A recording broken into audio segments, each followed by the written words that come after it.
இப்போ விஜயகாந்த் சார் இல்லைன்ற வருத்தம் உங்களுக்கு எவ்வளோ இருக்கு? கூட பிறந்த அண்ணனே இல்லைன்னா இப்போ நமக்கு வீட்டுக்கு அண்ணன் இல்லைன்னா நமக்கு எப்படி வருத்தம் இருக்குங்க.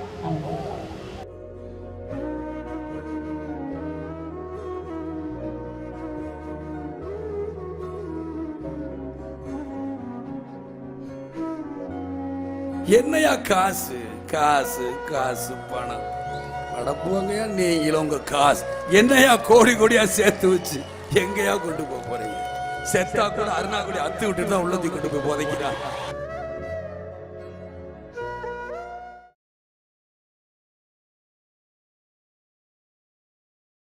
அதான் ஒரு 2 முறை நாங்கள் ஏடிஎம் கூட வந்து கூட்டணி வச்சு தேமுதிகவுக்கு எந்த ஒரு பதவியும் கொடுக்கல, கேட்டுதான் அவங்க செய்யல. எடப்பாடியை வந்து எங்களை துரோகம் பண்ணிட்டாரு. ஸ்டாலின் கூட சேர்ந்ததுனால ஒன்றும் கிடையாது. அவர் கூட சேர்ந்து அவர் ஏற்கனவே மக்களுக்கு நிறைய செஞ்சிருக்காரு, இன்னும் செய்வாரு. நம்பி எல்லாரும் ஓட்டு போடலாம்.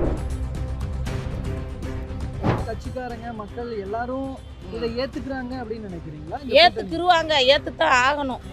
ஏத்துக்குருவாங்க, ஏத்துத்தான் ஆகணும். ஏன்னா அவர் பொம்பளைகளுக்கு அவ்வளவு உதவி செஞ்சிருக்காரு. நிறைய பேர் சொல்லுவாங்க திமுக வந்து இப்போ இது பண்ணுறாங்க அது பண்ணுறாங்க.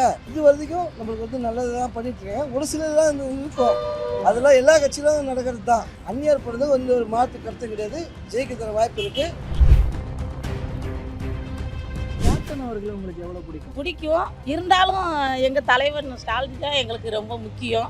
இருந்தாலும் அவரும் இப்ப கூட்டணியில சேர்ந்ததுனால எல்லாரும் சேர்ந்து நல்லபடியா அவரை செவிக்க வைக்கணும். இன்னும் நல்லா மக்களுக்கு செய்யணும். ஸ்கூலுக்கோ ஒரு பஸ்ஸுக்கோ மக்கள் எங்க போனாலும் பொம்பளைங்க தைரியமா நிக்கிறோம். வேலை வேண்டுமா? ப்ளூ ஓஷன் இருக்கிறது. 10th 12th டிப்ளமோ டிகிரி படித்தவர்களுக்கு உணவு, தங்குமிடம், இஎஸ்ஐ, பிஎஃப் இன்சூரன்ஸ் உள்ளிட்ட சலுகைகளுடன் அனுபவத்திற்கேற்ற நல்ல சம்பளம் 15,000 முதல் 30,000 வரை. பெண்களுக்கு முன்னுரிமை. 2,000க்கும் மேற்பட்ட வேலை வாய்ப்புகள் உள்ளன. இப்போதே தொடர்பு கொள்ளுங்கள். Blue ocean. ஐதமிழ் நேயர்கள் அனைவருக்கும் அன்பு வணக்கம். இன்னைக்கு ஒரு முக்கியமான ஒரு அரசியல் நகர்வாக தேமுதிக திமுகவோடு கூட்டணி வச்சிருக்கிறாங்க. 2005 தேமுதிக தொடங்கப்பட்டதிலிருந்து தற்போது வரைக்கும் திமுகவோட கூட்டணி அப்படிங்கிறது அமைக்காமே இருந்தாங்க. முதல் முறையாக திமுகவோட கூட்டணின்றது அமைஞ்சிருக்கு. இன்னும் சொல்லப்போனால் விஜயகாந்த் அவர்கள் கடந்த காலங்களில் திமுகவுக்கு எதிராக பேசிக்கிட்டு இருந்த சூழலும் நிலவுச்சு. அப்படி இருக்கும்போது தற்போது தேமுதிக திமுகவோடு கூட்டணி போன இந்த ஒரு அரசியல் நகர்வை இங்கு வருகிற கட்சியினுடைய தொண்டர்களாக இருக்கட்டும், இல்லை பொதுமக்களாக இருக்கட்டும், எப்படி பார்க்குறாங்க? அதை பற்றி அவங்கக்கிட்ட கேட்டு தெரிஞ்சுக்க இருக்கிறோம். பேசலாம். விஜயகாந்த் இருக்கும்போது அவருடைய தோற்றம் வேறு. இப்போ இவங்க வந்து அவ்வளோ தூரத்துக்கு நிறைய பொறுமையாக வந்து கூட்டணிக்கு ட்ரை பண்ணிக்கிருந்தாங்க. நல்லபடியாக ஏதோ நல்லபடியாக முடிஞ்சிருக்கு. ஸோ அவங்க வந்து தொகுதி நல்ல தொகுதியாக கொடுத்து அவங்கள ஜெயிக்க வைக்கணும். அதுதான் மெயின் எங்களுக்கு. அந்த அம்மா ஜெயிக்கணும். அவங்க நிற்கிறவங்க நல்ல தொகுதியாக கொடுக்கணும், ஜெயிக்கணும்.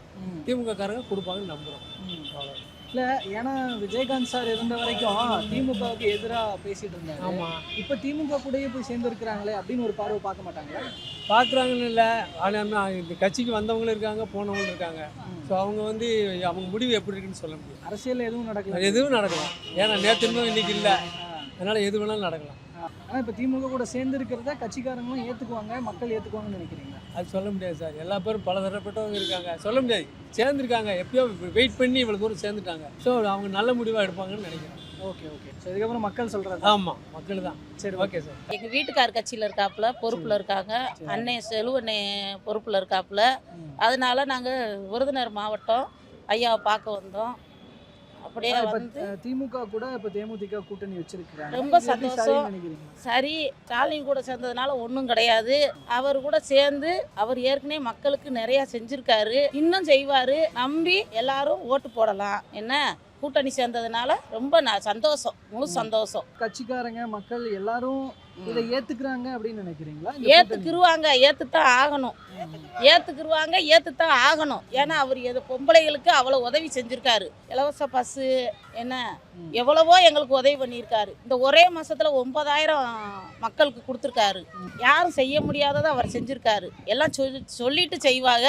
அவர் சொல்லாமே 5 ரூபா போட்டு விட்டுருக்காரு. மக்கள் சந்தோஷமா இருக்காங்க, இன்னும் இருக்க வைப்பாரு. கேப்டன் அவர்களை உங்களுக்கு எவ்வளோ பிடிக்கும்? பிடிக்கும்.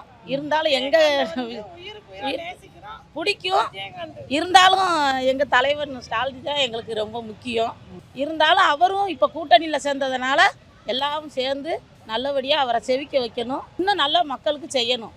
ஸ்கூலுக்கோ ஒரு பஸ்ஸுக்கோ மக்கள் எங்கே போனாலும் பொம்பளைங்க தைரியமாக நிற்கிறோம். இல்லை, ஏன்னா இது இன்னைக்கு கூட்டணி சேர்ந்ததுக்கு அப்புறம் கேட்குறாங்க. இப்போ விஜயகாந்த் இருந்த வரைக்கும் திமுகவுக்கு எதிராக தான் பேசிக்கிட்டு இருந்தாரு. இப்போ திமுகவுடைய போய் கூட்டணி வச்சிருக்கிறது அதான் ஏற்றுக்குவாங்களா கட்சிக்காரங்க, அப்படி இல்லை தொண்டர்கள் ஏற்றுக்குவாங்களா அப்படி கேட்குறாங்க. வந்தால் ஏற்றுக்கிறது தானே செய்யணும்.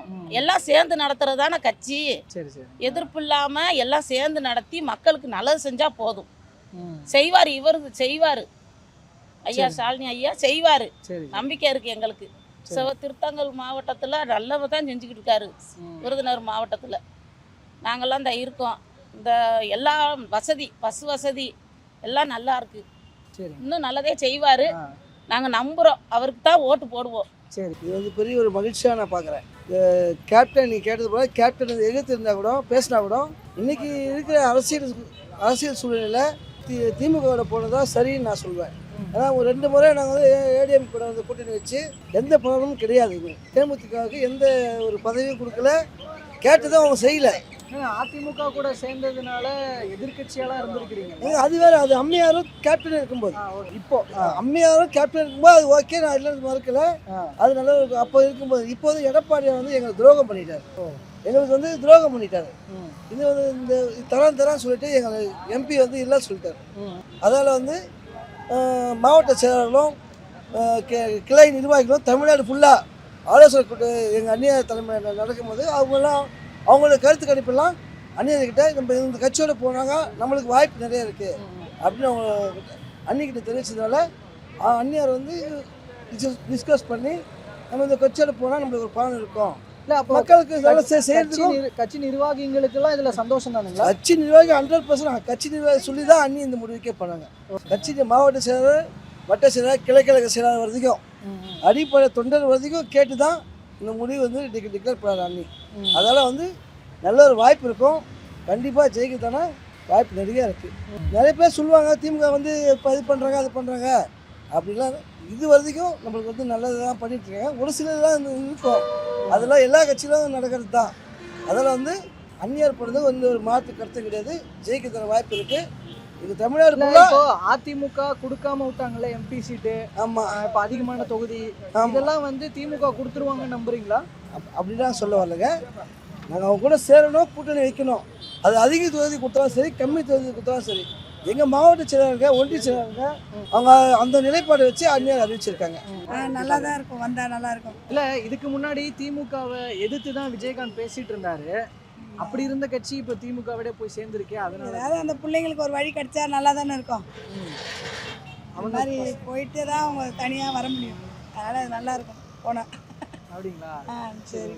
இல்லை, இந்த மக்கள் ஏற்றுக்குவாங்கன்னு நினைக்கிறீங்களா? அது தெரியல, ஒருத்தவங்க ஒரு மாதிரி நினைக்கிறாங்க. நம்ம அதை கரெக்டாக சொல்ல முடியாது. விஜயகாந்த் ரொம்ப சேர்ந்தது ரொம்ப நல்லது. எல்லாம் எந்த கட்சியிலே சேர்றது அது நல்லது கிடையாது. இந்த கட்சியில கூட்டணி சேர்ந்து அவர் வெற்றிகரமா ஜெயிப்பார். அவர் மகன் என்னைக்கு வெற்றிகரமா இருப்பாரு, வெற்றிகரமா ஜெயிச்சு வருவார். இந்த ஒண்ணுதான் சொல்ல வேடிக்கை, வேற ஒண்ணும் இல்ல. இதனால் வரைக்கும் சேர்ந்த வேடிக்கை கட்சியில வந்து நல்லதே கிடையாது. இந்த கட்சியில சேர்ந்து அவர் என்னைக்கு நல்லது, என்னைக்கு வெற்றிகரமா ஜெயிச்சு வருவாரு. விஜயகாந்த் என்னைக்கு நல்லா இருப்பாரு, இன்னும் வெற்றிகரமா மகன் ஜெயிச்சு வருவார். ஏன்னா இதே திமுக தான் விஜயகாந்த் அவர்கள் இருக்கும்போது உயிரோட இருக்கும்போது கலைஞர் இருக்கும்போது விஜயகாந்துக்கும் விஜயகாந்துக்கும் கலைஞருக்கும் சேராம இருந்தது. இப்ப வந்து கலைஞருக்கும் விஜயகாந்த் மகனுக்கும் சேர்ந்துருக்கு, பிடிச்சிக்கிருச்சு, நல்லா வந்து சேர்ந்துக்கிட்டாங்க. இப்போ ஸ்டாலினுக்கும் சேர்ந்துக்கிருச்சு. அதனால அவங்க வெற்றிகரமா சேர்ந்துட்டாங்க.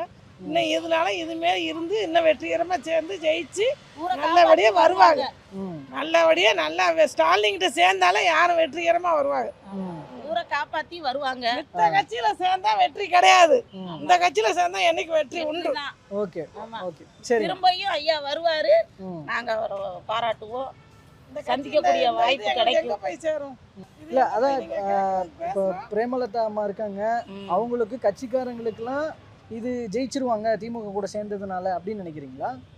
ஆமா, செவிச்சிருவாங்க. சரி சரி. ஏற்கனவே செவிக்கிறது ஐயா, இவங்களும் சேர்ந்துட்டாங்க. எல்லாம் கூட்டணியா சேர்ந்து வெற்றிகரமா நல்லபடியா வரணும். நாங்களும் சாமியை கும்பிடுறோம். சரி, ஓகே, நன்றி. இப்போ விஜயகாந்த் சார் இல்லைன்ற வருத்தம் உங்களுக்கு எவ்வளோ இருக்கு? கூட பிறந்த அண்ணனே இல்லைன்னா இப்போ நமக்கு வீட்டுக்கு அண்ணன் இல்லைன்னா நமக்கு எப்படி வருத்தம் இருக்குங்க. அந்த மாதிரி